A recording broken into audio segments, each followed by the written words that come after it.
Hello, good evening, everybody, and welcome to the latest edition of News Talk. Very warm welcome if you are new to this, and an equally warm welcome if you are a repeat viewer. My name is Stephanie, and I'm delighted to be joined by David. Hi, David. Hi, Stephanie. Hello, everybody. Delighted to join you as well.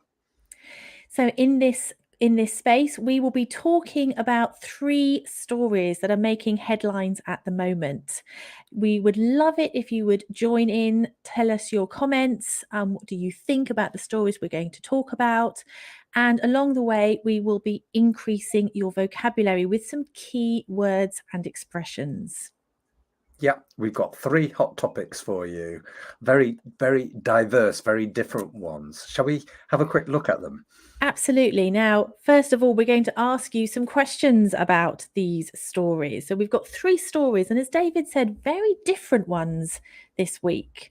So, story one, we're asking the question, what's special about Amazon's new delivery service? As always, have a look at the picture, see if you can guess. What do you think is different or special about the way Amazon are planning to deliver our parcels? And please give your answers in the chat. We'd love to hear from you. The second is an item. What item of clothing has been banned in France, in a particular city in France, actually? Again, have a look at the picture, big clue there, and perhaps you've read about this story in your own language. And that's the great thing about using the news to improve your English. Often you're very familiar with these stories in the first place. So that's story number two. And then moving to number three, which world famous music festival has returned after 3 years? Any ideas? Yes, and we'd love to hear if anybody has been to a music festival, is going to a music festival. What are your opinions about them? Absolutely. So, three really different topics. I think we should get started, David, with topic number one. Indeed. So, what's special about About Amazon's delivery service. This was the question. What's special about the delivery service? Well done if you identified the drone in the picture. The title here is Amazon Preps Drone Delivery in California. Now, this is their brand new delivery service, and it's about to begin in a town called Lockford, California. And it's the first city to roll out the highly innovative program. Now, the name of the drone delivery service is going to be Prime Air. And this will give customers the option of having your order delivered directly to your home by drone. I wonder what you think about this, David. I think it's amazing. It's really interesting because potentially from the time that you order, you can have your delivery in about 30 minutes. And this is potentially the future. Um, as you can imagine, there are pros and cons to this story. I think one of the biggest issues I've seen, it's crazy, says Amelia. Yes. One of the big issues is privacy because of course these drones, they will have cameras attached to them and they will be recording everybody's back gardens and living spaces. And I think some people, especially in Lockwood, are not that happy about that. So, again, a key question there really. How would you feel about having your parcel delivered by drone? Would the privacy issue bother you? Would it be something that you're worried about? Because, after all, there are lots of advantages to using drones.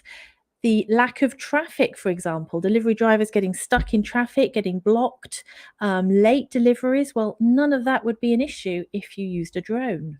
And that's an excellent point because, of course, the argument is that it's better for the environment. And that's a very logical argument.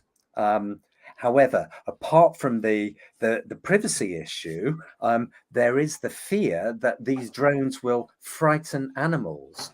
And I've read somewhere that raptors, and those are these big birds of prey like eagles, actually get confused and they think these drones are small birds and then attack them. Wow, quite dramatic. To sort of react against this, Amazon say they're using a sense and avoid system. Now, I don't have any further details on this, but apparently, this sense and avoid system will enable the drones to avoid any obstacles such as aircraft or birds. But I don't suppose there's much evidence yet as to how effective that is.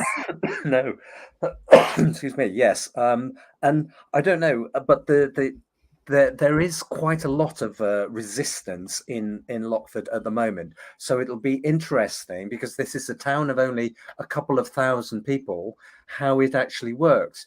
And of course, this isn't the first time Amazon have tried this. Apparently, in 2016 in Cambridge, very near where I am, they also tried a delivery service using this technology, but for some reason it didn't go ahead. Oh, interesting. And again, as David said, why not type in the chat and tell us what you think about this? So David was saying that the system has been trialed near to where he lives. Have you heard of anything similar happening where you are? Lots of people from all over the world joining in. So why not tell us what happens where you are? I can Yes, see that. Oh, sorry, David. no, I'm sorry. And would you like your parcels delivered by drone? Emilia is saying that in the Czech Republic, mostly everywhere, cameras are mostly everywhere. So perhaps the privacy issue is already an issue and is not going to be made worse by having drone delivery. It's a very good point, that one. But did you know, David, that actually drone deliveries do happen already here in the UK? No, I didn't. Yes. Now, for remote communities, so some outlying islands, for example, Isle of Mull, people working in very remote locations such as lighthouses have emergency supplies, for example, delivered by drone. So not exactly your everyday Amazon delivery, but it is a system that does exist in certain circumstances. Right. Yes, yes. One day I would like to have a robot that looks like a human. I guess that's an interesting one as well. But of course, there's also the problems of I think theft is an issue. So if a parcel is just left, who is there to make sure somebody doesn't come and take it? But you know, David, I have that problem already without the drones. Parcels being left, not my front door, this kind of issue. So I think perhaps, I don't know, perhaps that's not something that's going to worry people. I think that's very true. It'll be interesting to see what the future holds. Some good comments Ricardo making here about some kind of regulations need to be put in place to avoid chaos in the air. Good point there, Ricardo. Excellent. And noise. Noise is a big issue as well, isn't it? In fact, and I think Amelia was saying that her dog reacts to drones. It causes the dog perhaps some distress, or certainly is barking when the dog sees a drone. So yeah, lots of issues to take into consideration, I think. So it'll be interesting to see what happens in Lockwood with this and whether it is actually rolled out.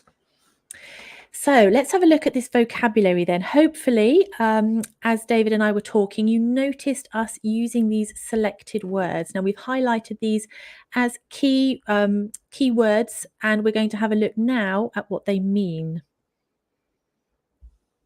So the first one we've got is the phrasal verb to roll out. To roll out means to introduce something or make something available for the first time.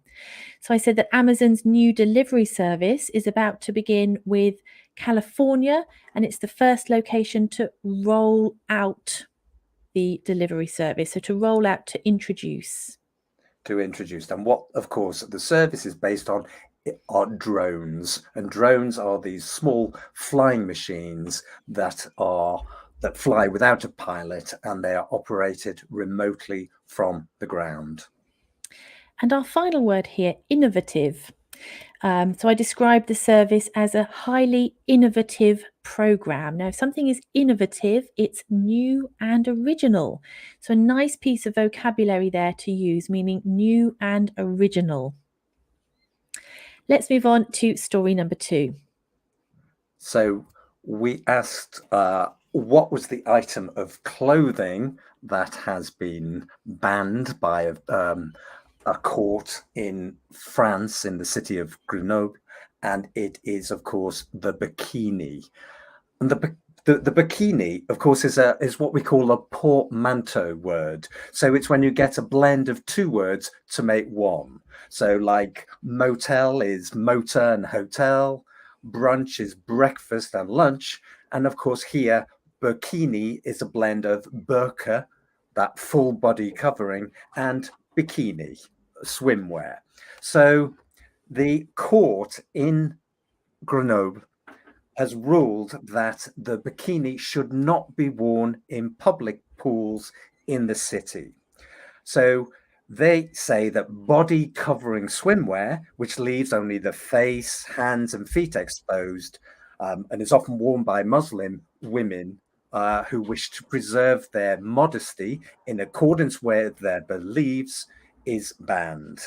The advocates of the bikini argue that without it, then some women would choose or be pressured by family members to stay away from public swimming pools. And in fact, many Muslim rights organizations in France have said that bans on bikinis restrict fundamental liberties and they discriminate against Muslim women. So we'd love to hear what you think about this particular ban, and what these regulations and how what freedoms are acceptable to everybody and what should be restricted. Exactly. And a lot of information there. And as David's saying, highly controversial topic. Now, we had that word controversial last week, a topic that really divides people either for and against. So, what do you think about this? Highly controversial issue in France. It's a hotly debated topic. It's certainly not the first time that this topic has come up in France. But again, very interested to know what you think. That's very true, because of course the opposite side of the argument is that that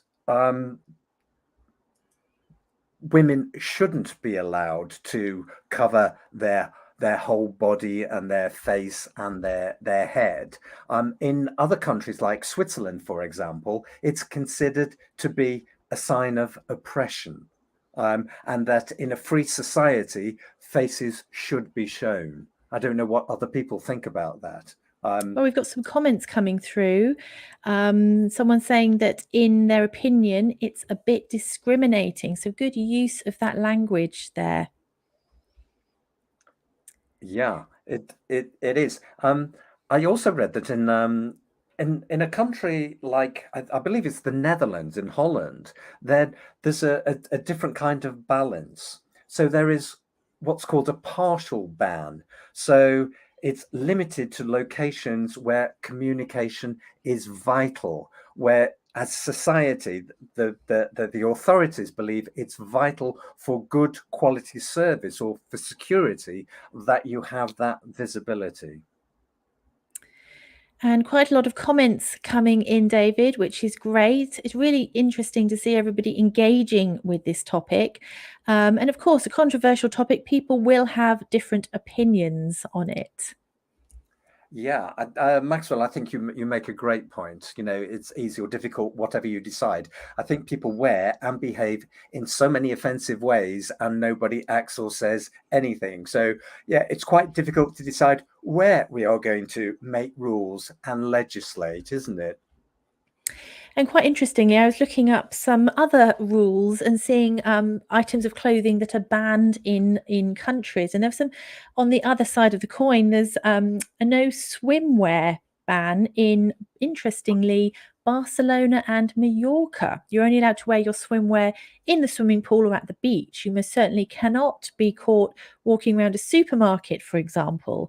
And if you are, you face quite a large fine. It can be up to £500 in Mallorca if you're caught wearing your swimwear anywhere other than the swimming pool. Oh, I must remember that when I go on holiday. saying. Ricardo's saying the freedom is to wear what each wants. It's a good point there, Ricardo.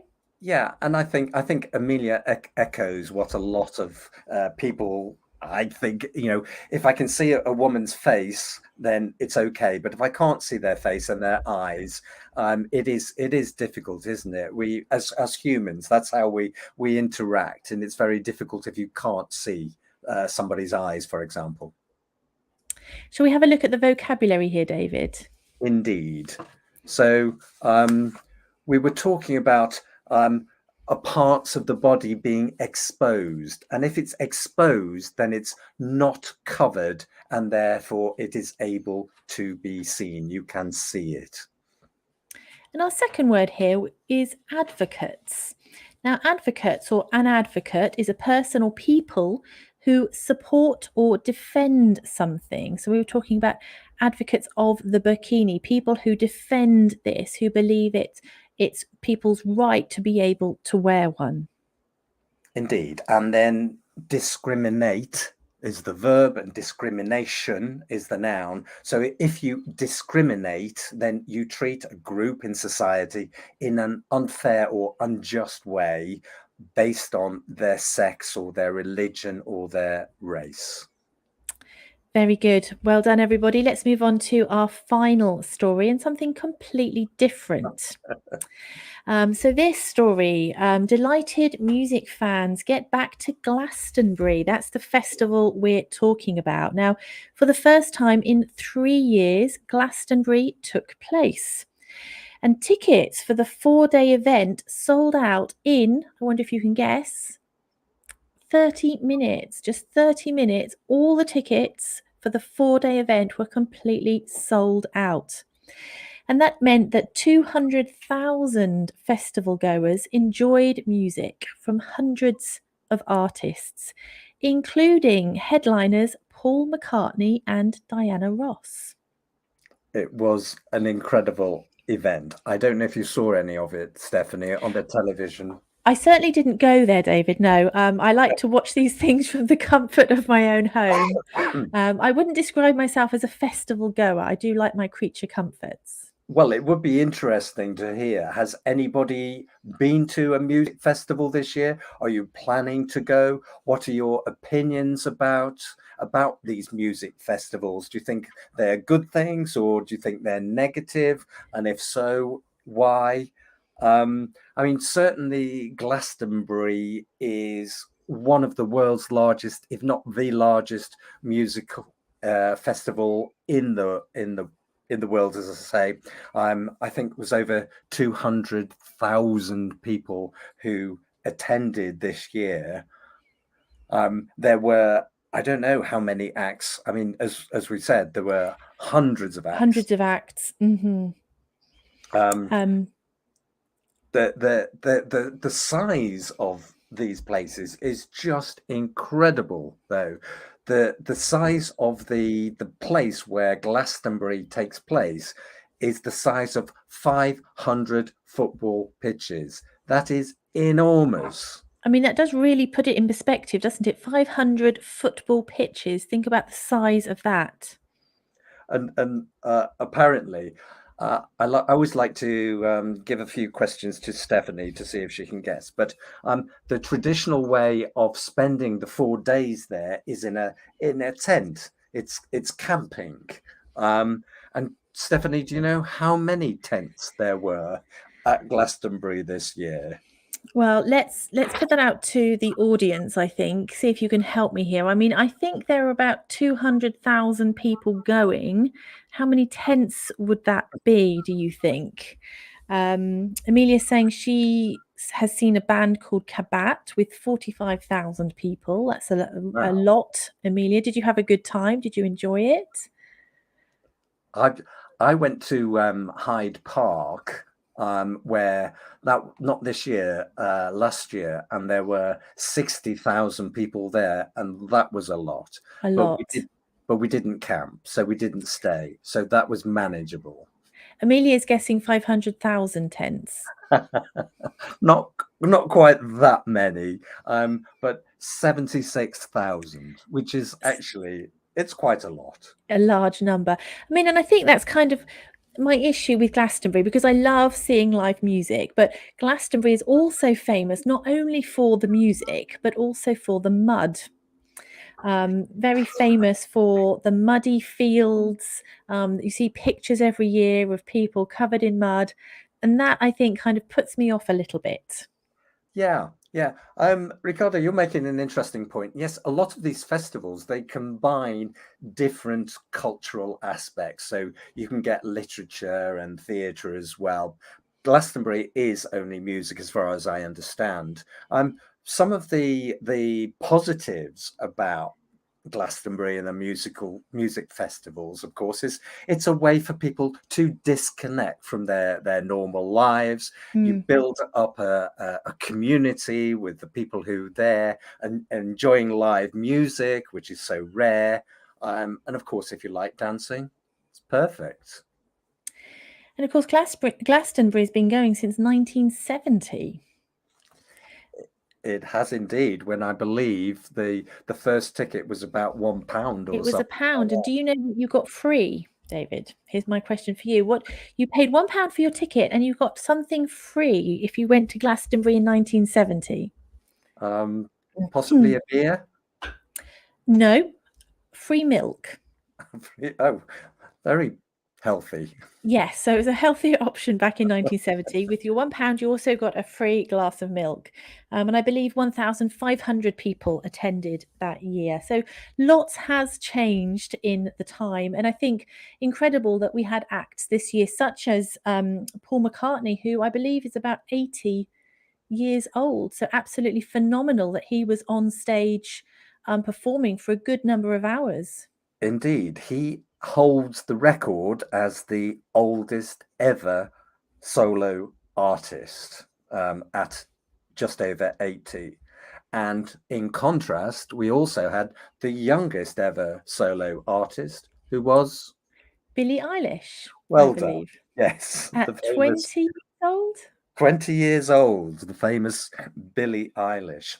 But of course, on the negative side to these festivals, of course, is the amount of traffic, and we're conscious about the environment now. You have problems of traffic, of rubbish, of noise, of overcrowding, and of course, lots of people ask, well, where do all these artists come from? There were, I think this year, 3,000 performances. That's a Mm. lot of artists, and most of them, one suspects, fly in by plane. Mm.